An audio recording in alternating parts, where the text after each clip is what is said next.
सपना एक लड़के से टकरा गई, जिससे उसका फोन नीचे गिर गया, साथ ही उस लड़के के हाथ में रखे सारे पेपर्स भी गिर पड़े। सपना आंखें फाड़े सिर्फ अपने टूटे हुए फोन को ही देख रही थी। उद्धरण चिन्ह ... इसकी इतनी हिम्मत, ये कहते हुए सपना उस लड़के की ओर बढ़ गई।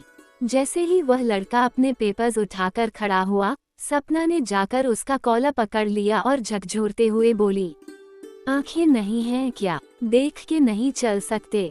तुम्हारी इतनी हिम्मत, तुमने मेरा फोन तोड़ दिया। वह लड़का अब भी शांत खड़ा था, उसके चेहरे पर कोई प्रतिक्रिया नहीं थी। वहीं सपना का चेहरा गुस्से से लाल हो चुका था।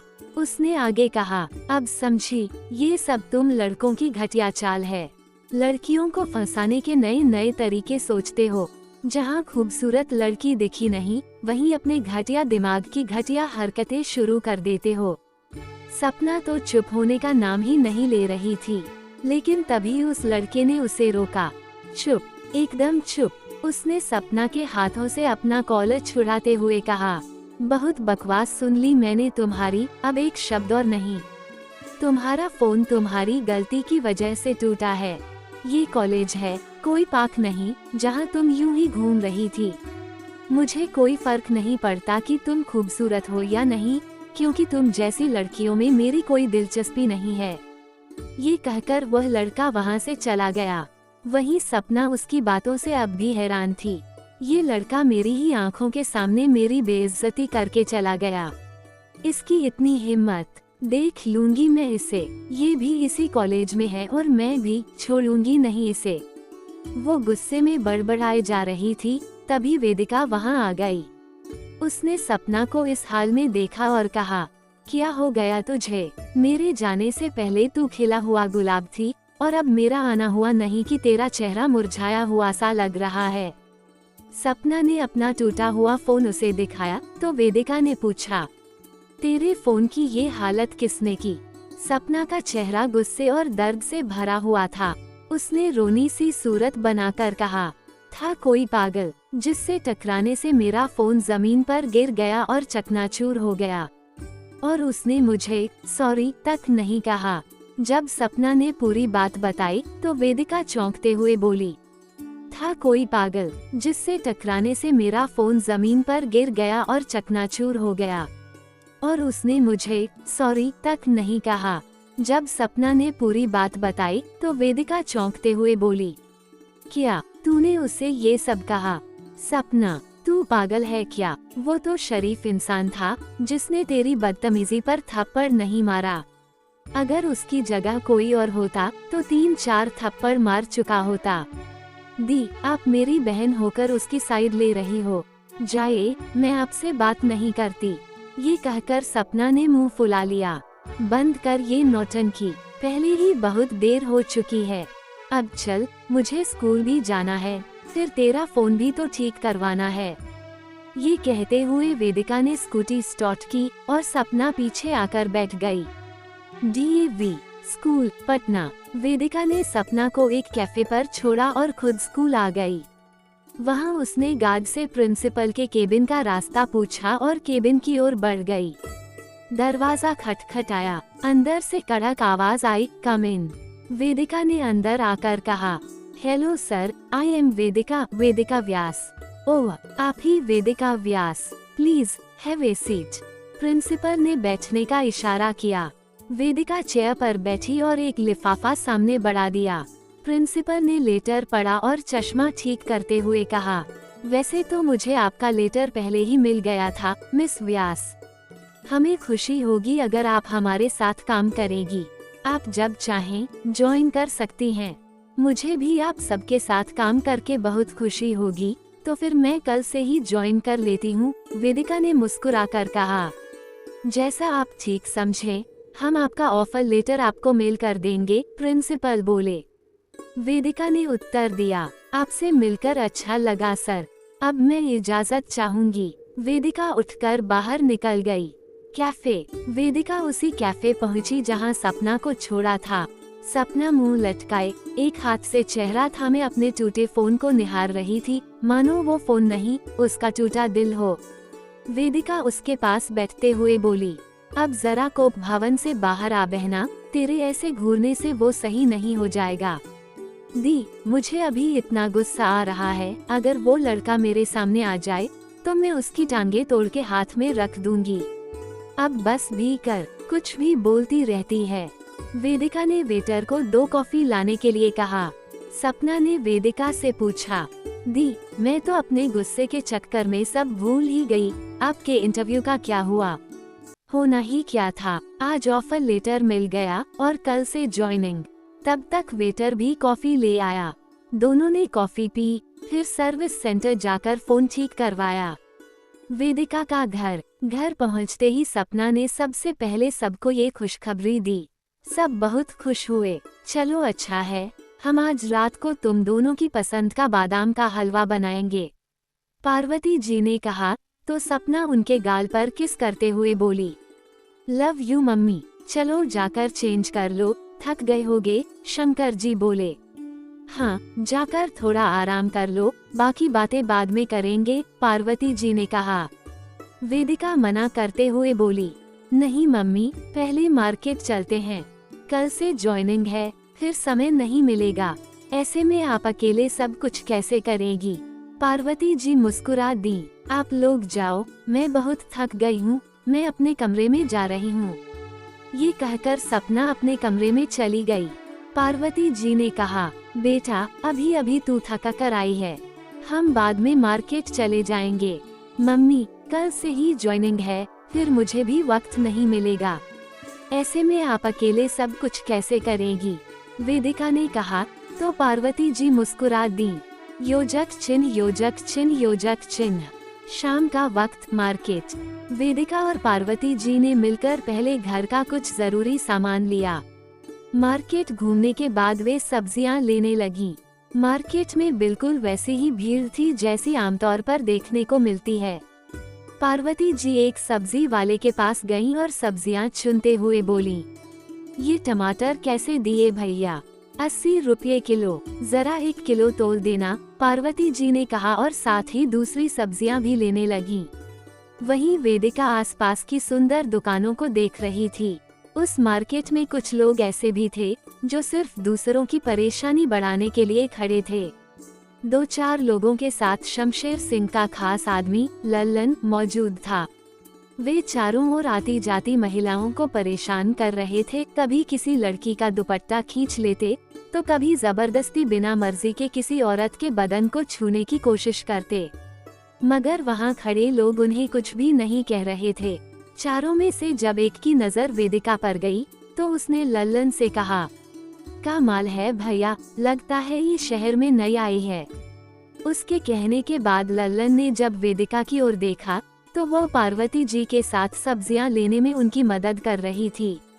उसने अपने मुंह में रखा पान साइड में थूका और अपने आदमियों से बोला, नई आई है तो चलो तनिक स्वागत कर लिया जाए। अपने एक आदमी के कहने पर लल्लन ने जब वेदिका की ओर देखा तो वह पार्वती जी के साथ सब्जियां खरीदने में उनकी मदद कर रही थी। लल्लन ने अपने मुंह में रखा पान साइड में थूका और अपने आदमियों से बोला, नई आई है तो चलो चलकर तनिक स्वागत कर लिया जाए। लल्लन अपने आदमियों के साथ आया और वेदिका की ओर देखकर अपने एक आदमी से बोला, तू तो सही बोला रे मुन्ना, लगता है नई आई है, वरना हमारी नजर से कोई लड़की बच जाए, ये भला हो सकता है। उसकी बातें सुनकर वेदिका इरिटेट हो रही थी। वो कुछ कहती उससे पहले पार्वती जी ने उसका हाथ पकड़कर रोक लिया। वेदिका ने उनकी ओर देखा तो उन्होंने आंखों के इशारे से शांत रहने के लिए कहा। लल्लन यही नहीं रुका, उसने अपने होठों पर हाथ फेरते हुए आगे कहा, लगता है ऊपर वाले ने बड़ी फुर्सत से बनाया है, ऊपर से नीचे तक सब कुछ सही जगह फिक्स किया है। उसके ये कहने पर बाकी आदमी हंसने लगे। तभी लल्लन के गाल पर एक जोरदार तमाचा पड़ा, उसकी गर्दन दूसरी ओर झुक गई। ये थप्पड़ वेदिका ने मारा था। उसकी बदतमीजी इतनी बढ़ गई कि वेदिका खुद को रोक नहीं पाई। वेदिका गुस्से से भरी नजरों से उसी की ओर देख रही थी। वहां खड़े लोग भी यह नजारा देख रहे थे। आज उन्होंने अपनी आंखों के सामने शमशेर सिंह के आदमी को पिटते देखा। तुम्हारी ये मजाल, हम पर हाथ उठाया। ये बोलते हुए जैसे ही लल्लन ने वेदिका पर हाथ उठाया, वेदिका ने उसका हाथ पकड़कर मोड़ा और उसकी पीठ से लगाते हुए कहा, लगता है माँ बाप ने तमीज नहीं सिखाई, शायद इसलिए नहीं पता औरतों से किस तरह बात की जाती है। लल्लन कराहते हुए गुस्से से बोला, हम तुमको छोड़ेंगे नहीं, हम पर हाथ उठाकर तुमने बहुत बड़ी गलती कर दी है। वेदिका ने उसके हाथ पर अपनी पकड़ और मजबूत करते हुए कहा, पहली बात, मुझे लड़की समझकर कमजोर समझने की भूल मत करना, और दूसरी बात, मुझे छोड़ने के लिए तुम्हें पहले पकड़ना पड़ेगा। है इतनी हिम्मत तुम में? लल्लन अपने बाकी आदमियों की तरफ देखकर बोला, अबे सालों, खड़े होकर तमाशा देख रहे हो, मारो इस लड़की को। उसका एक आदमी वेदिका की ओर बढ़ा। वेदिका ने लल्लन का हाथ छोड़ सामने से आ रहे उसके आदमी को जोर का धक्का दे दिया। दोनों जमीन पर जा गिरे। अरे मूर्खों, एक साथ हमला करो। लल्लन के ये कहने पर उसके तीनों आदमी वेदिका की ओर बढ़े। वेदिका ने एक आदमी का हाथ पकड़कर मरोड़ दिया, दूसरे के पेट में लात मारकर गिरा दिया, और जब तीसरा आगे आया तो पहले वाले को उसके सामने कर धक्का दे दिया। दोनों एक दूसरे पर जा गिरे। तीनों उठे और लल्लन के साथ चारों फिर हमला करने आगे बढ़े। वेदिका ने पास की जूस की दुकान से एक बड़ा गन्ना उठाया और पैरों से उसके 2 टुकड़े कर दिए। जैसे ही वे चारों आगे आए, वेदिका ने उन पर हमला कर दिया। तुम बहुत गलत कर रही हो लड़की, तुम्हें मालूम नहीं हम किसके आदमी हैं। लल्लन ने जैसे ही कहा, वेदिका ने रुककर उसकी ओर देखा, उसका कॉलर पकड़कर उठाते हुए बोली, तुम किसी के आदमी हो, इससे मुझे कोई फर्क नहीं पड़ता। बस मेरी एक बात कान खोलकर सुन लो, अगर गलत करोगे तो बचोगे नहीं। लल्लन के बाकी आदमी पहले ही भाग चुके थे। जैसे ही लल्लन वेदिका की पकड़ से छूटा, वो जीप की ओर भागा। उसने जीप में बैठते हुए अपने आदमी से कहा, अरे जल्दी गाड़ी भगाओ, लगता है ये लड़की पागल हो गई है। उसके आदमी ने गाड़ी स्टार्ट की। जाते जाते लल्लन चिल्लाया, तुम अब बचोगी नहीं लड़की। शमशेर सिंह के आदमियों पर हाथ उठाकर बहुत गलत किया है। उसने इतना कहा ही था कि वेदिका ने पास के ठेले से एक नारियल उठाकर फेंका, जो सीधे जाकर लल्लन के सिर पर लगा। कुछ ही मिनटों में वे लोग वहां से 9-2-11 हो गए। वेदिका ने पार्वती जी की ओर देखा, जो गुस्से से उसकी ओर देख रही थीं। वेदिका समझ गई कि मम्मी बहुत गुस्से में हैं। वो उनके पास जाकर बोली, सॉरी मम्मी, हमें ये सब करना पड़ा, पर आपने देखा ना, शुरुआत उन लोगों ने की थी। वो अपनी सफाई दे ही रही थी कि पार्वती जी ने हाथ दिखाकर उसे रोका और बोली, ज्यादा सफाई देने की जरूरत नहीं है, हमने सब देखा। सिर्फ गन्ना और नारियल ही क्यों, कद्दू, गोभी, मूली, गाजर सब थे वहाँ पर। उन हथियारों का भी इस्तेमाल कर लेती। वेदिका साइड से पार्वती जी को लगाते हुए बोली, आज तो गन्ने और नारियल से काम चला लिया, बाकी सब्जियों का यूज फिर कभी कर लेंगे। उसके ये कहने पर पार्वती जी ने पीछे से उसके सिर पर एक चपत लगाए और बोली, मेरी बात तो कभी सुनती ही नहीं है। मैं यहाँ डांट रही हूँ और इसे मजाक सूझ रहा है। मम्मी, कहा ना सॉरी, प्लीज गुस्सा छोड़िए, हमें बहुत भूख लगी है, जल्दी घर चलिए। वेदिका ने बच्चों सा मुंह बनाते हुए कहा तो पार्वती जी मुस्कुरा दी। उन्होंने वहां मौजूद लोगों को पैसे दिए जिनकी चीजों का नुकसान हुआ था, पर उन लोगों ने पैसे लेने से मना कर दिया और कहा, नहीं बहन जी, रहने दीजिए, आपकी बिटिया ने बिल्कुल सही किया। उन गुंडों को सबक सिखाने में थोड़ा बहुत नुकसान और हो जाता तो भी कोई फर्क नहीं पड़ता। उन्होंने सबका जीना हराम कर रखा था। आपकी बिटिया बहुत बहादुर है। वेदिका ने जिद कर उनके हाथ में पैसे थमा दिए और मां के साथ घर चली आई। विशंभर सिंह की हवेली। उधर लल्लन अपने बाकी आदमियों के साथ हवेली पहुंचा। शमशेर ने जब उनकी यह हालत देखी तो वह गुस्से से तिलमिला उठा। कौन किया तुम्हारी ये हालत? अब मुंह खोलकर कुछ बोलोगे भी या दही जमा लिया है जबड़े में? उसके पूछने पर मुन्ना ने कहा, भैया, एक लड़की ने।